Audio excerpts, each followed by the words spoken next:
You're listening to episode 160 of the Autism Mom Coach, Autism Masking.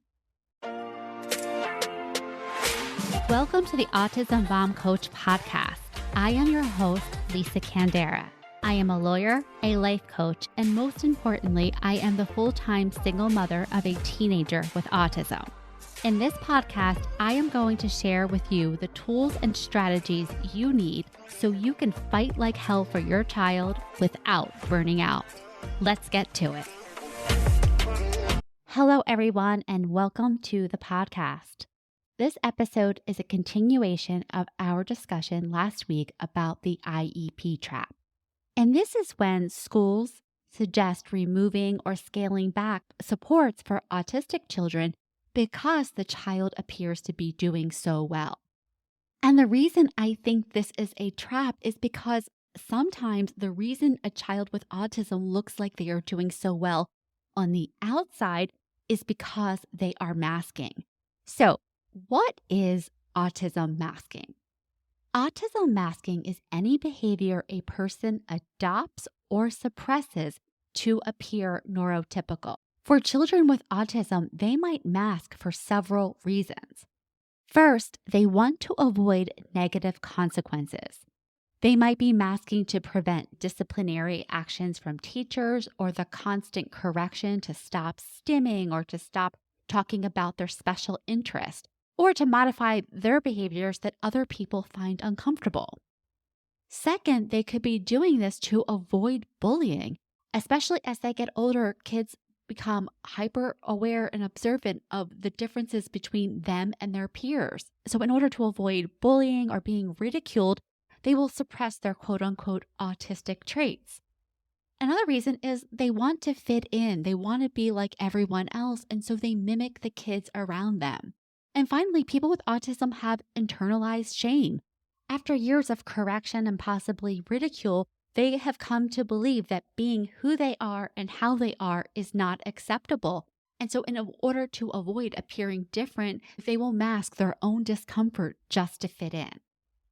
As a result, in a school environment, your child might appear to be a perfect student. This is why you're having those conversations with teachers where you're telling them about how your child is struggling after school, and they have no idea what you're talking about because your child is just doing so well during the time period where the teachers are seeing them. Again, this is the time period where your child is the most incentivized to mask because of the potential consequences to them. Essentially, a person with autism is going to mask anytime they believe that being who they are or how they are will inure some sort of negative consequence. This is why you're going to hear from other people in your life that your child doesn't do the things that you say that they do around them. And this might be absolutely true, but it's not because of disrespect for you. It has more to do with your child's feelings of safety around other people as opposed to you. So this is why your child can seem to keep it under wraps in certain situations, but when they come home, they explode. This is the result of all of that time and energy that they have spent suppressing their own anxiety, suppressing their sensory discomfort, constantly monitoring social cues and reactions, all of that mental energy to process both the academic content of a school day and the social requirements while ignoring their own emotional regulation needs. This effort creates an unsustainable pressure that manifests after school. So this is why your child might be completely dysregulated and irritable when they come home. Autistic adult and advocate Orion Kelly calls this the shaken Coke bottle analogy. Imagine your child is like a bottle of Coca-Cola. And every sensory input, every social demand or expectation during the school day is like giving that bottle a little shake. Small shakes might come from the fluorescent lights that are buzzing overhead, navigating crowded hallways, understanding implied social cues, changes in schedule, suppressing their natural stims or movements, not asking for breaks. Individually, none of these little shakes seem significant, but they accumulate throughout the day, building pressure. So your child is holding all of this down as much as they can at school to keep it together. And then when they get home to their safe place with you, that's when they finally unscrew the cap and all of that built up pressure explodes out at once. This isn't defiance. It's not manipulation. This is a child who is completely depleted at the end of the day. So what are some signs that your child might be masking? Well, the first is what I've described is that black and white contrast between what the teachers describe as the student they see at school and the person at home. It can be energy depletion, so that extreme fatigue that they feel after school or after social interactions. It could be things like increased stims. Other signs of masking could be things that happen during the school day, like frequent bathroom breaks, nurses' visits, or classroom errands, anything they can do just to get out of the class and to shake off some of that pressure. Or maybe they're asking for reassurance over and over. And again, maybe the teacher just sees this as a diligent student, but this could be a sign of them masking a lot of anxiety.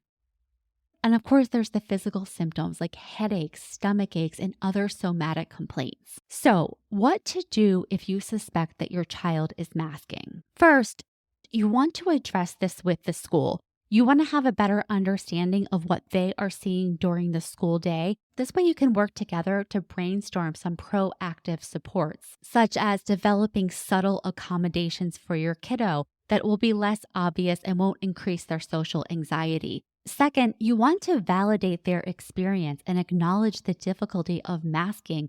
Our children are masking for a reason. They are afraid that who they are and how they are is not okay with the rest of the world. And unfortunately, they're not exactly wrong with this. They're not wrong that there are or there may be consequences to them stimming or flapping in front of their peers. Finally, you really want to make home their safe place. You want to give them the time to decompress after school and reduce the demands on them as reasonably as possible. For instance, if your child has a night of homework ahead of them, maybe expecting them to put away the laundry and do the dishes is just a little bit too much in this circumstance. Again, this comes from understanding that your child not doing chores could result from the fact that they have been working so hard all day on multiple levels. All right, everyone, that is it for this week's episode of the podcast. I hope this was helpful. And if you are a parent that is struggling with that push-pull of knowing when to push your child out of their comfort zone or pull back because you don't overwhelm them, this is exactly what I help my clients with all of the time. So if this is something that you struggle with, and I can help you right now, all you need to do is take the first step, and that is scheduling your complimentary consultation using the link in the show notes. All right, everyone, have a great week, and I will talk to you next.